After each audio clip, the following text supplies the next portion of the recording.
Inilah cerdasnya KDM dan strateginya dalam membangun Jabar Istimewa. KDM sangat mengerti rakyatnya di Jawa Barat. KDM menerangkan bahwa akar masalah di Jawa Barat adalah perekonomiannya yang sangat memprihatinkan dan kurangnya perhatian. Mari dukung terus langkah KDM dalam membangun Jabar Istimewa.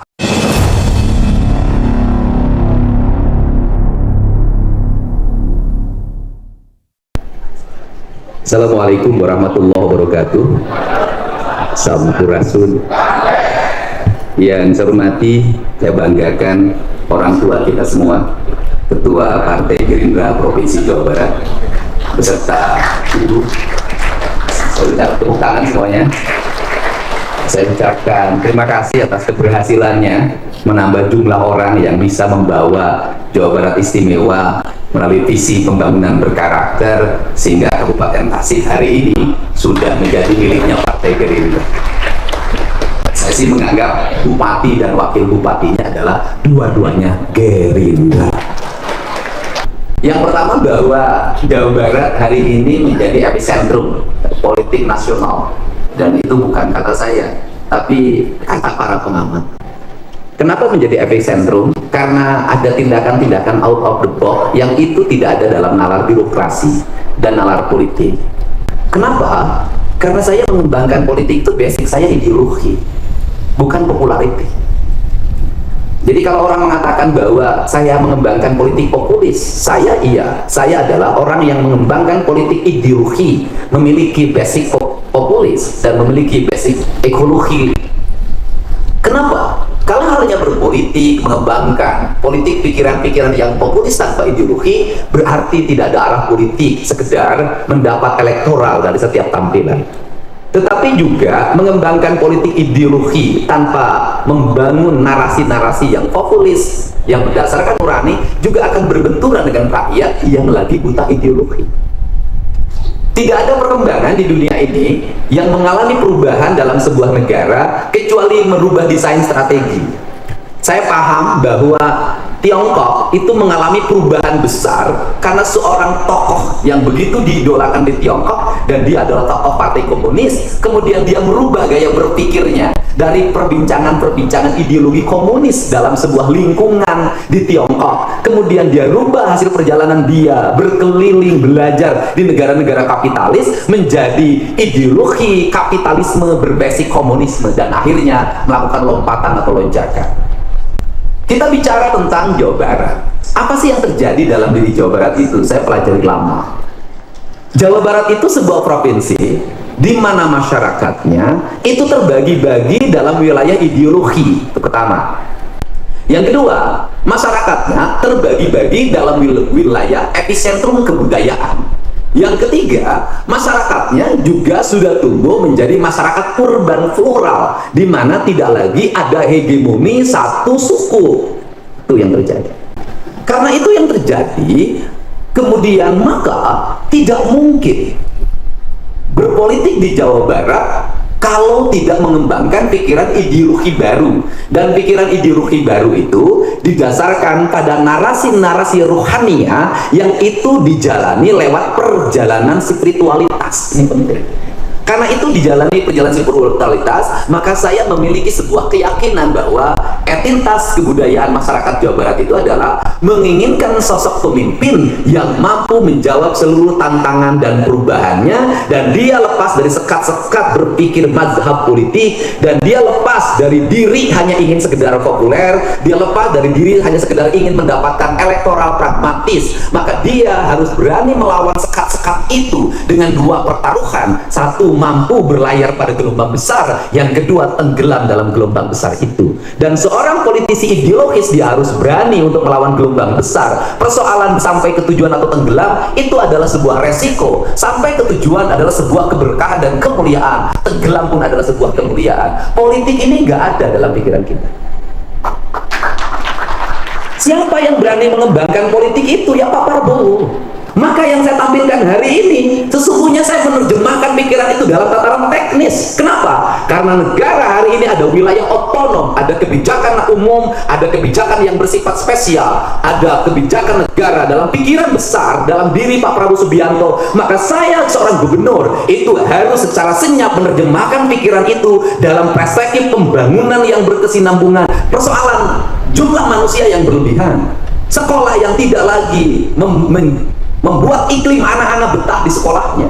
Kenapa anak-anak tidak betah di sekolahnya? Sekolahnya nggak ada toiletnya, sekolahnya mau roboh, gurunya tidak memiliki kualifikasi, hubungan guru dengan murid diametral, tidak holistik, tidak lagi hubungan guru dan murid seperti kita alami dulu. Ke guru punya rasa hormat, murid-muridnya punya rasa segan, gurunya penuh cinta dan rasa sayang. Kegelisahan guru-guru hari ini adalah guru honorer gelisah dengan nasibnya. Materialisme pendidikan sangat luar biasa. Pendidikan diukur hanya jumlah 20% dari anggaran. Akhirnya perencanaan pendidikan mengejar target 20%. Isinya tidak dipertimbangkan, tidak ada cinta. Maka hari ini saya mengkritik para tokoh. Kenapa? Barak militer Anda ributkan, 10 triliun korupsi di dalam pendidikan, Anda diam 1000 bahasa. Ini perspektif. Karena untuk itu rasa cinta pada sebuah kebijakan itu harus masuk. Maka saya memahami Pak Prabowo dengan mengembangkan sekolah-sekolah Taruna Nusantara. Itu pendidikan penuh cinta, di mana pemimpin hadir dalam sistemnya, pemimpin hadir dalam tindakannya. Terbentuklah anak-anak yang hebat. Saya kan kemarin ke sana dan saya dari dulu saya tahu lulusan Taruna Nusantara bagus-bagus. Loh, bagi saya Taruna Nusantara tidak boleh hanya ada di Cimahi, tapi di seluruh sekolah di Jawa Barat harus memiliki Taruna Nusantara. Kenapa? Tantangan kita besar, Pak. Ideologi. Dari dulu pertanyaan saya adalah, ketika orang ngomong tentang ideologi Pancasila, mana sekolah-sekolah yang membentuk nasionalisme? Gak ada. Untuk itu ya sekarang sekolah dibangun dengan nalar nasionalisme. Kenapa? Karena gempuran ideologisasi baru dalam sebuah generasi yang tanpa asas, dalam sebuah generasi yang hilang terhadap sejarah masa lalunya, dalam sebuah generasi yang hilang terhadap ikatan biologis masa lalunya, apalagi ikatan ideologis. Maka harus ada ekosistem pendidikan yang menyadarkan mereka bahwa kamu adalah anak Indonesia. Maka Indonesia dalam perspektif negara, maka saya sebagai orang Jawa Barat adalah kamu adalah anak Sunda, anak Jawa Barat, identitas Siliwangi, semangatmu adalah mau, dan dari situlah kamu harus menjadi mau baru dan mau yang siap ke depan menjadi raja di negeri. Ini perspektifnya. Karena ini perspektifnya, maka pemimpin harus berani mengambil tindakan. Tindakannya apa? Ketika orang tawuran, apakah kita hanya akan terus membiarkan? Ketika orang saling bunuh di jalanan, apakah hanya KUH pidana yang bisa menyelesaikan?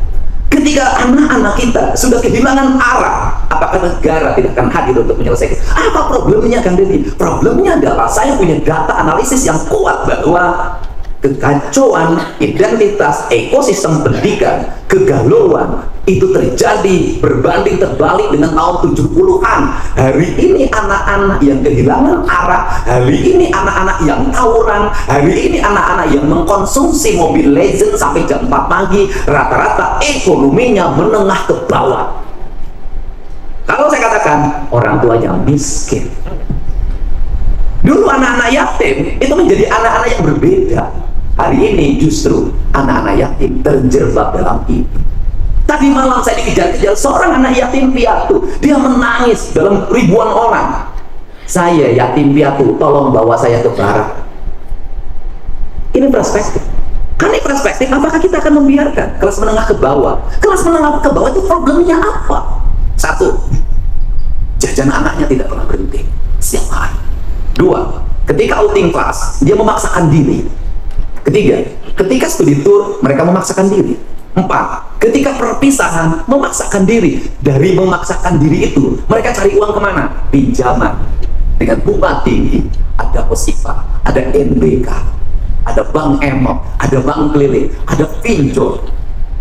Garis di Jambar saya punya analisis, di setiap RT ada komunitas ibu-ibu sekitar 10 orang. Dia adalah kaki tangan dari peredaran uang gelap itu dengan bunga tinggi.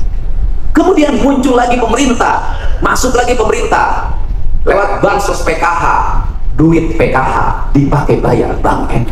Muncul lagi misalnya teman-teman DPR mengakomodir lewat bantuan ekonomi, pinjaman modal, uangnya akan selalu habis. Kenapa? Bukan kurang modal, Bukan kurang stimulus, bukan negara tidak memperhatikan. Sudah berapa triliun negara mengedarkan uang untuk menengah ke bawah. Problemnya satu, mereka sudah tidak punya etos. Problemnya satu, mereka sudah tidak ingin lagi bekerja dengan baik. Problemnya satu, mereka hanya ingin menikmati. Problemnya satu, uang dikonsumsi bukan menjadi modal kerja. Untuk itu diperlukan apa? Perubahan mindset. Uang bisa diedarkan dan melahirkan pertumbuhan. Manakala mindset manusia sudah berubah, maka ekosistemnya harus dirubah.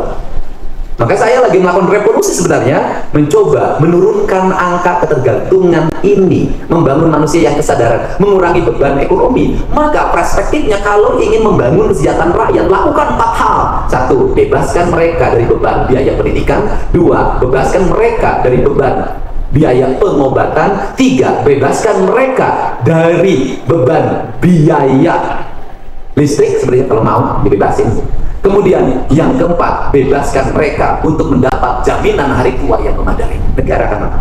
Nah, saya tidak mungkin melakukan itu. Maka saya mencoba untuk menjaga kepemimpinan Bapak di Jawa Barat ini adalah dengan menjaga ini. Ini yang digerakkan. Kenapa?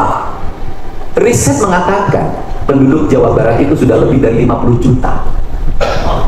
Jawa Barat diselesaikan berbagai problemnya, maka beban keberhasilan Indonesia itu sangat dikurangi. Tapi kalau Jawa Barat bermasalah, maka Indonesia mendapat beban masalah yang sangat tinggi. Menyelesaikan problem Indonesia harus dimulai dari menyelesaikan di Jawa Barat. Itu kan. Nah, ketika Jawa Barat, kemudian yang berikutnya adalah, maka setelah ini, maka saya harus memasukkan lagi pendidikan. Pendidikan di mana? Anak-anak kita harus ngerti dong bagaimana bersikap, bagaimana bertindak di tengah-tengah gempuran orang terhadap ketakutan militerisme. Tapi semua orang itu ingin bergaya militer. Kita ini nggak adil. Untuk itu agar tidak menjadi militeran, maka saya geser pendidikannya. Pendidikan di barak militer menjadi trending topik. Dan saya mengambil identitas bahwa saya katakan itu namanya sekolah kebangsaan. Sekolah kebangsaan itu ngajarin apa? Sekolah kebangsaan itu adalah ngajarin pelatih orang nggak ngerti. Yang ngajar di militer itu bukan militer tempur. Yang ngajar di militer itu adalah pelatih, pendidik yang secara emosi dan kejiwaan dia sudah sangat terlatih menghadapi berbagai situasi karena kategorinya pelatih. Maka sikapnya kebapaan. Karena sikap kebapaan, anak-anak ini kehilangan bapaknya. Saya katakan, anak-anak Jawa Barat banyak yang yatim meskipun bapaknya ada. Yatimnya apa? Tidak ada lagi yang membangunkan dia ketika jam 4 pagi. Itulah ayah. Tidak ada lagi yang menegur. Itulah ayah. Tidak ada lagi yang berani menjewer kupingnya. Itulah ayah. Bahkan dulu zaman saya mungkin berani memukul dengan sapu lidi. Negeri ini, anak-anak kita hari ini kehilangan figur ayah. Ayah yang punya prinsip dalam hidupnya. Ayah yang menghamparkan harapan. Ayah yang punya ketegasan. Ayah yang tumbuh menjadi seorang maskulin, tetapi hatinya feminin. Maka berdasarkan analisis para psikolog dan grafolog yang saya libatkan hampir 800 orang, kesimpulan mereka cuma satu: di barak militer itu mereka mendapatkan sentuhan seorang ayah.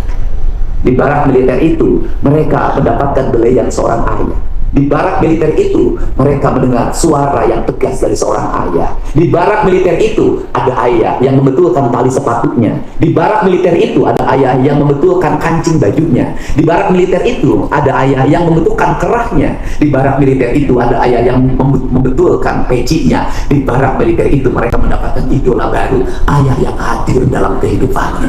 Maka hari ini anak-anak yang lulusan barak militer, mereka berpesan ingin berkumpul lagi, ingin bertemu dengan ayahnya. Kenapa? Di antara mereka sudah banyak yang tidak bertemu ayahnya, korban perceraian, ibunya di Taiwan, ayahnya kawin lagi. Ini problem yang terjadi di masyarakat Jawa Barat, dan ini tidak bisa diselesaikan dengan hanya membagikan uang bos, uang PIP, tapi harus ada sentuhan psikologi, sosiologi dari pemimpin yang menghadirkan anak-anak di tengah-tengah mereka, yang menghadirkan ayahnya, yang menghadirkan ibunya. Maka keberadaan pemimpin itu dia hadir sebagai pengganti ayah dan ibu.